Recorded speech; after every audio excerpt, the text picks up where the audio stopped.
24 जून शुक्रवारी महायोगिनी एकादशी बना शुभ संयोग। बस एक लौंग और एक इलायची, रातों रात चमक जाएगी किस्मत, होगा सभी परेशानियों का अंत। ओम गणेशी महागणेशाय नमः। राधे राधे दोस्तों, कैसे हैं आप सब। दोस्तों, आषाढ़ मास की कृष्ण पक्ष की एकादशी को योगिनी एकादशी कहा जाता है। इस साल यह व्रत 24 जून दिन शुक्रवार को रखा जाएगा। शुक्रवार को ये व्रत होने के कारण इस बार लोगों को भगवान विष्णु के साथ साथ माता लक्ष्मी का भी आशीर्वाद प्राप्त होगा, क्योंकि एकादशी तिथि भगवान विष्णु को समर्पित है और शुक्रवार का दिन धन की देवी माँ लक्ष्मी को समर्पित होता है। शुक्रवार के दिन योगिनी एकादशी होने से इसका महत्व और अधिक बढ़ गया है। शास्त्रों के अनुसार योगिनी एकादशी का व्रत करने से व्यक्ति के सारे पाप दूर हो जाते हैं और व्यक्ति को पारिवारिक सुख प्राप्त होता है। मान्यता है इस व्रत को रखने से 88,000 ब्राह्मणों को भोजन करवाने जितना फल प्राप्त होता है। कहा जाता है जो भक्त योगिनी एकादशी का व्रत रखते हैं उन्हें जीवन के हर क्षेत्र में सफलता मिलती है और रिद्धि सिद्धि भी प्राप्त होती है। वर्तमान समय में यह व्रत कल्पतरु के समान है तथा इस व्रत के प्रभाव से मनुष्य के सभी कष्ट दूर हो जाते हैं तथा हर तरह के शाप और समस्त पापों से मुक्ति दिलाकर यह व्रत पुण्य फल प्रदान करता है। इस बार योगिनी एकादशी का व्रत 24 जून को रखा जाएगा और व्रत का पारण 25 जून को किया जाएगा। व्रत पारण करने का शुभ मुहूर्त है 25 जून के सुबह 5:41 से सुबह 8:12 तक। इस दिन हरिवासर सुबह 5:41 पर समाप्त हो जाएगा। इस दिन सांध्य योग और शुभ योग का निर्माण होने से यह दिन और भी ज्यादा खास हो गया है। कहा जाता है जो भक्त इस दिन भगवान लक्ष्मी नारायण का पूजन एक साथ करते हैं, भगवान लक्ष्मी नारायण उन पर अति शीघ्र ही प्रसन्न हो जाते हैं और अपने भक्तों की सभी मनोकामनाओं को पूरा करने का वरदान प्रदान करते हैं। दोस्तों, आज की इस वीडियो में हम आपको एकादशी के इस शुभ संयोग पर करने वाला एक बहुत ही आसान और असरकारक उपाय बताने जा रहे हैं।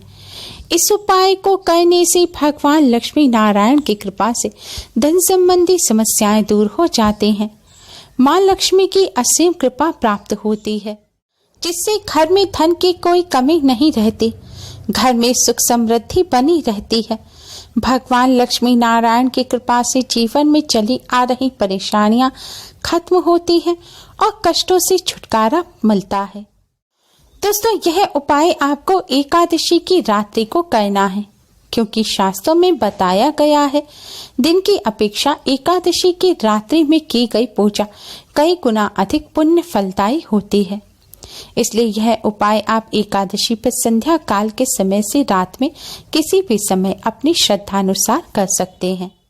उपाय करने के लिए सबसे पहले स्नान कर स्वच्छ वस्त्र धारण करें। अगर आपने दिन में स्नान किया है तो उपाय करने से पहले आप अच्छी तरह से मुंह हाथ पैर धो लें और स्वच्छ वस्त्र पहनें। हो सके तो लाल या पीले रंग के वस्त्र पहनकर आप इस उपाय को करें। ध्यान रखें काले या नीले रंग के कपड़े ना पहने। अब दोस्तों, आप एक साबुत फूल वाली लौंग लें। जी हाँ दोस्तों, आपको इस बात का ध्यान रखना है कि लौंग साबुत होनी चाहिए, जिसमें फूल हो। टूटी हुई लौंग ना लें। और इस लौंग के साथ ही आप एक छोटी साबुत हरे रंग की इलायची ले लें। इलायची में भी आपको इस बात का ध्यान रखना है कि इलायची फटी हुई नहीं होनी चाहिए। आपको साबुत लौंग और इलायची लेनी है। अब आप इन्हें एक कटोरी में रख लें। अब अपने मंदिर के सामने आसन बिछाकर बैठ जाएं। अब आप भगवान श्री गणेश को प्रणाम करें, भगवान लक्ष्मी नारायण को प्रणाम करें। अब भगवान जी के सामने एक घी का दिया जलाएं और एक सुगंधित धूप बत्ती जलाएं। अगर आप संध्या काल पूजन के समय इस उपाय को कर रहे हैं तो पूजन के लिए जो आपने दिया जलाया है उसी दिए को जला रहने दें। उपाय करने के लिए आपको अलग से दिया जलाने की जरूरत नहीं है। दोस्तों, अब आप भगवान श्री हरि विष्णु माँ लक्ष्मी जी को हल्दी और कुमकुम से तिलक करें और भगवान जी को किसी फल मिष्ठान का भोग लगाएं। फल मिष्ठान ना हो तो शक्कर, मिश्री, बताशा आप किसी भी चीज का भोग लगा सकते हैं। भोग लगाने के पश्चात दोस्तों ये जो लौंग और इलायची हैं, इन पर भी आप हल्दी और कुमकुम से तिलक करें। अब आप यह लौंग और इलायची दोनों उठाएं और भगवान जी के चरणों से लगाएं। इसके पश्चात इन्हें आप अपने दाहिने यानी कि राइट हैंड में रखकर मुट्ठी में दबा लें और फिर भगवान विष्णु जी के 12 मंत्र ओम नमो भगवते वासुदेवाय का 11 बार जाप करें। मंत्र है ओम नमो भगवते वासुदेवाय। मंत्र का जाप करने के पश्चात दोस्तों अब आप माँ लक्ष्मी के इस मंत्र का जाप करें। मंत्र है ओम महालक्ष्मी नमः। मंत्र है ओम महालक्ष्मी नमः। दोस्तों आप चाहें तो उंगली पर गिरकर भी जाप कर सकते हैं, लेकिन अगर आपके घर कमल गट्टे की माला हो तो आप इस मंत्र का जाप कमल गट्टे की माला पर करें।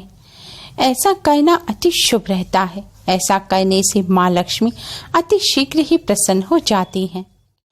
दोस्तों मंत्र का जाप करते समय आपको बीच में बोलना नहीं है, यानी कि लगातार 108 बार आपको मंत्र का जाप करना है, तभी माला पूर्ण होगी।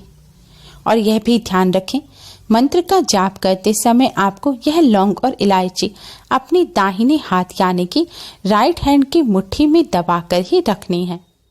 जाप पूरा होने के पश्चात अब आप यह लौंग और इलायची भगवान श्री हरि विष्णु माँ लक्ष्मी जी के चरणों से लगाएं और फिर भगवान विष्णु माँ लक्ष्मी जी के मंत्र से अभिमंत्रित इन लौंग और इलायची को आप एक पीले रंग के कपड़े में रखें। आपको एक छोटा सा पीले रंग के कपड़े का टुकड़ा लेना है। उसमें आपको यह लौंग और इलायची रखकर इसे सुई धागे की मदद से कपड़े को सिल देना है। आप एक छोटा ताबीज सा एक छोटा सा पाउच बना लीजिए और उसमें यह लौंग और इलायची रख लीजिए। अगर ना सिल सके तो आप कपड़े में गांठ बांधकर छोटी सी पोटली भी बना सकते हैं। लौंग और इलायची सिलते समय भी आप पीले रंग के धागे का ही इस्तेमाल करें। दोस्तों इस तरह भगवान विष्णु और माँ लक्ष्मी जी के मंत्र से अभिमंत्रित इस लौंग और इलायची को आप भगवान लक्ष्मी नारायण के प्रसाद स्वरूप अपने धन रखने के स्थान पर रखें। धन रखने के स्थान पर आप अपने घर में किसी बॉक्स में रुपए रखते हैं, उसमें या अपनी तिजोरी में या अपने गहनों के साथ इसे रख सकते हैं। आप चाहें तो इसे अपने वॉलेट में, अपने पर्स में भी रख सकते हैं। आपको बस इतना ध्यान रखना है कि आपका वॉलेट चमड़े का नहीं होना चाहिए। रेक्सीन आर्टिफिशियल जो लेदर होता है उसका वॉलेट है तो उसमें आप रख लीजिए, लेकिन चमड़े के पर्स में आप लौंग इलायची ना रखें। दोस्तों लौंग और इलायची का हमारे धर्मशास्त्रों में विशेष महत्व बताया गया है। लौंग को बहुत ही पवित्र माना जाता है। साथ ही इलायची माँ लक्ष्मी और भगवान श्री गणेश को अत्यधिक प्रिय है। इस तरह लौंग और इलायची को अभिमंत्रित कर धन रखने के स्थान पर रखने से भगवान लक्ष्मी नारायण की कृपा से धन संबंधी समस्याएं जल्द ही दूर हो जाती हैं। घर में फिजूल खर्ची होना बंद हो जाती है, जिससे घर में पैसा टिकने लगता है और धन की समस्या नहीं होती। धन आवक के नए मार्ग भी खुलते हैं, धन में बढ़ोतरी होती है। साथ ही घर में चली आ रही परेशानियां भी दूर होती हैं, कष्टों से छुटकारा मिलता है और घर में भगवान लक्ष्मी नारायण की कृपा से सुख समृद्धि बनी रहती है। दोस्तों इस लौंग इलायची की पोटली को आपको अपने धन रखने के स्थान पे ही रखा रहने देना है और अब जब एकादशी आए तब उस दिन आप इसे निकालें और फिर से पूजन में रख इसे अभिमंत्रित करें और फिर से अपने धन रखने के स्थान पर रख लें। दोस्तों हर माह भी 2 एकादशी आती हैं। आपको हर एकादशी पर अभिमंत्रित करने की जरूरत नहीं है। आप एक माह में किसी भी एक एकादशी पर इसे अभिमंत्रित कर सकते हैं। दोस्तों इस उपाय को करने के साथ ही कुछ बातों का विशेष ध्यान रखें। एकादशी के दिन आपने व्रत रखा है या नहीं भी रखा, तभी आज के दिन आपको जौ और चावल का सेवन नहीं करना चाहिए। सेवन के साथ ही किसी भी रूप में जौ और चावल का इस्तेमाल भी नहीं करना चाहिए। पूजन में भी चावल का इस्तेमाल ना करें, क्योंकि आज के दिन चावल को मांसाहार की श्रेणी में रखा जाता है और चावल का इस्तेमाल करना वर्जित होता है। एकादशी के दिन भगवान विष्णु को भोग लगाते समय भोग में तुलसी का पत्ता अवश्य ही रखें, क्योंकि तुलसी के पत्ते के बिना भगवान विष्णु भोग को स्वीकार नहीं करते। लेकिन इस बात का ध्यान रखें कि एकादशी के दिन तुलसी के पत्ते नहीं तोड़ने चाहिए। तुलसी या किसी भी पेड़ पौधे के पत्ते या फूल नहीं तोड़ने चाहिए। तो आप पूजन के लिए एक दिन पहले ही तुलसी का पत्ता तोड़कर रख लें। अगर ऐसा नहीं कर पाए हैं तो अपने आप से टूटा हुआ जो तुलसी का पत्ता पड़ा हो, आप उसको भी लेकर धोकर भगवान विष्णु जी को अर्पित कर सकते हैं। या फिर पहले भोग में जो आपने भगवान विष्णु जी को पत्ता चढ़ाया हो, आप उसे वापस भोग में रख सकते हैं, क्योंकि तुलसी का पत्ता कभी भी बासी नहीं माना जाता। एकादशी के दिन इन बातों का विशेष ध्यान रखें। उम्मीद है आपको हमारी ये वीडियो पसंद आई होगी। प्लीज़ लाइक करें। हमारी इस वीडियो को अपने फ्रेंड्स और रिश्तेदारों में ज़्यादा से ज़्यादा शेयर करें, जिससे वह भी इसका लाभ उठा सकें। हमारी और भी वीडियोस के लिए हमारे चैनल को सब्सक्राइब करना ना भूलें। Thanks for watching. Radhe Radhe.